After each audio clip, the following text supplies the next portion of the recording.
The Middle Way Podcast with Pat and Saman. That friend that just told me his doctor said he couldn't hang out with me, like someone saying their mother said, I can't play with you. Exactly. I almost laughed. And so Daddy's a bad influence. He's a very bad. He's going to lead you to bad things. And I almost like, so I was, we were corresponding after, and I was just sending him data. I was saying, no, I'm not anti-vax. And here's just the data about this one. Here's the thing is I'm seeing. Record. Yeah. Yeah. Not interested in the data. Haven't read that. Nope. Have seen that. Nope.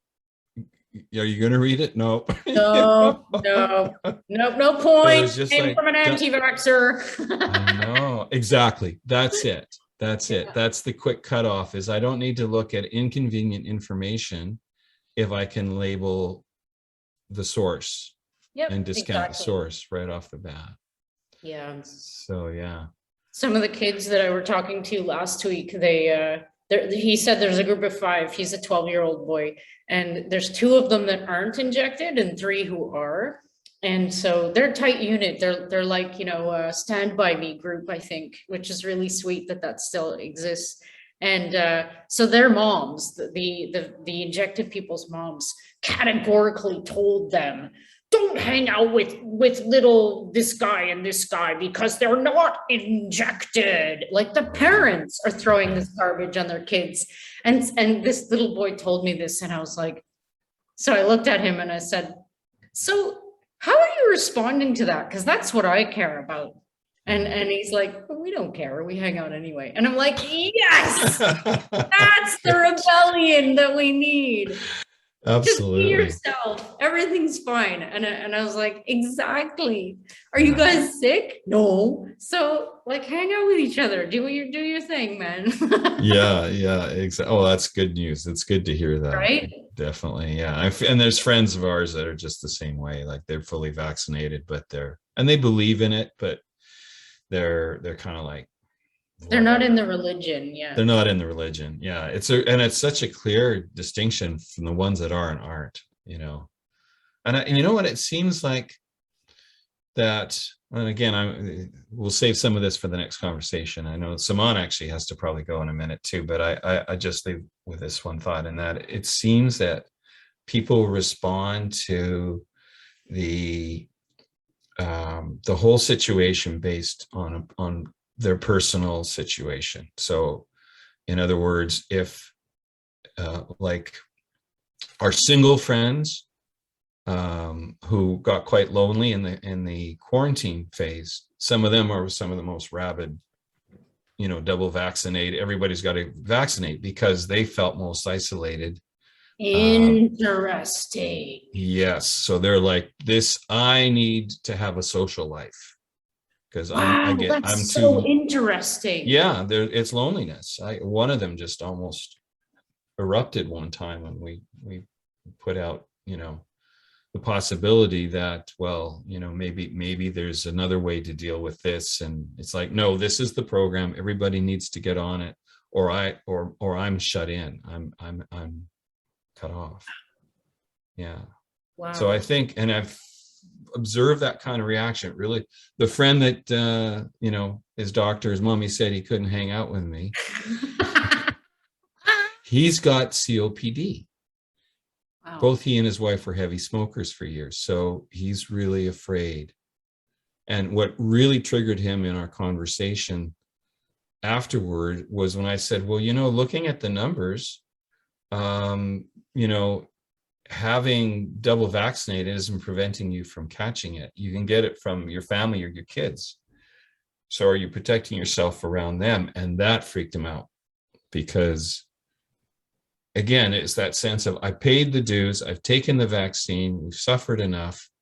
I want my normal life. I want to hang out with my family without masks or concern or where my kids have been.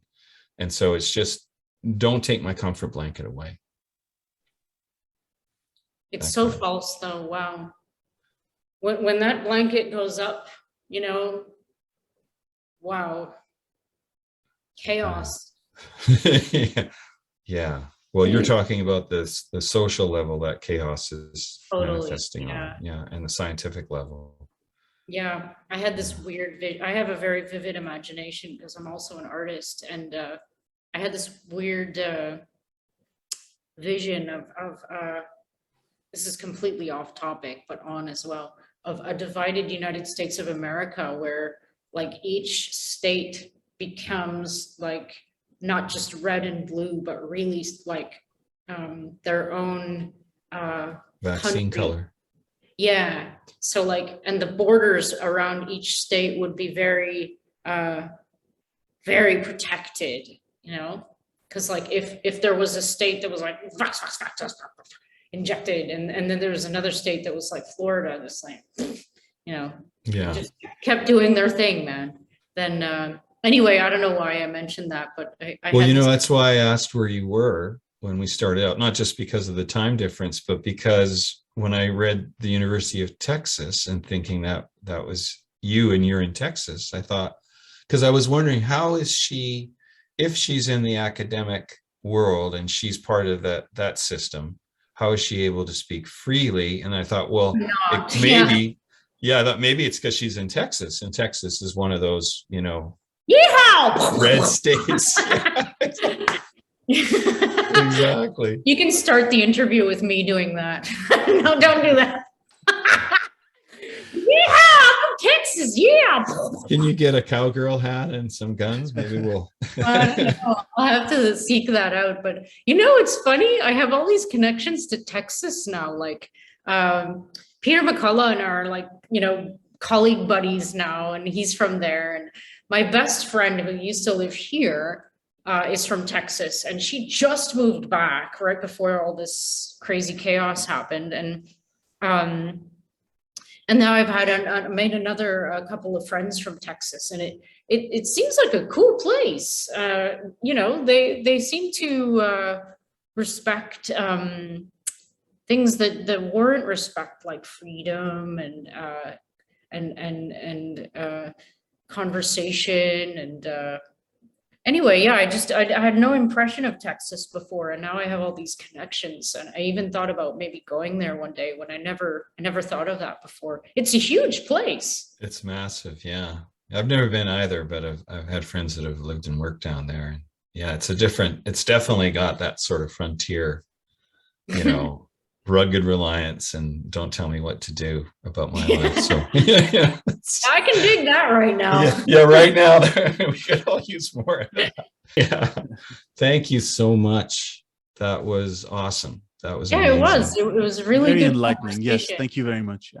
You're very welcome. I really liked it too. Like a lot of times podcasts end up being kind of like can you tell us about your paper? But this was more important. I think what we did here, it's showing people, us as humans, and asking each other like what's going through our heads, in the context of VAERS or whatever. But still, it's like there's this guy named Ricky Varandas who I'm going on his show for the 4th time coming up soon, and him and I we end up just like shooting the shit, sorry for my language, for like 3 hours straight, because it's just a good time. And he says nobody's ever requested a guest more than you so far on the show, because they love what happens when we get together.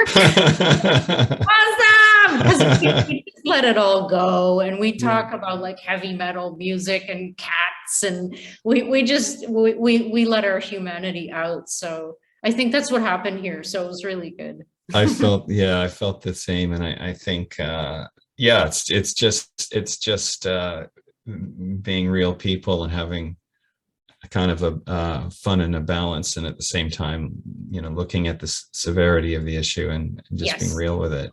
Yeah. Talking about it. I mean, that's one thing that people aren't doing, talking about it, just genuinely sitting down and talking about it. Yeah. There doesn't need to be any like polarized anything. We don't need to use this lexicon that it's been thrown on us, like anti-vaxxer. That stuff doesn't exist. That's all their construct. So like that's exactly. We just need to talk. So yeah, if you're up to coming on again and Totally. seeing if we can bring in someone that you can dialogue with, that would be fantastic. I would love it. Yep. Yeah. Just name the date. Fantastic. Anything, Simon, you want to? Just again, thank you very much. Thanks for the time. Thanks for agreeing to swap the hours around. And again, just thank you. Thanks. You're welcome. You would have heard more from Simon normally. It's just that there's a bunch of construction outside his building today. So he was biting the bullet and muting his microphone most of the time. So we didn't have to. All right, so next time we'll let you talk. I'll sit back and let you guys chat more. Yeah, I'll ask the questions. Okay, good. We'll be ready. All right, good. Okay. All right, guys. Wonderful. Thank you very much. Thanks. Have so a wonderful much, night. Jessica.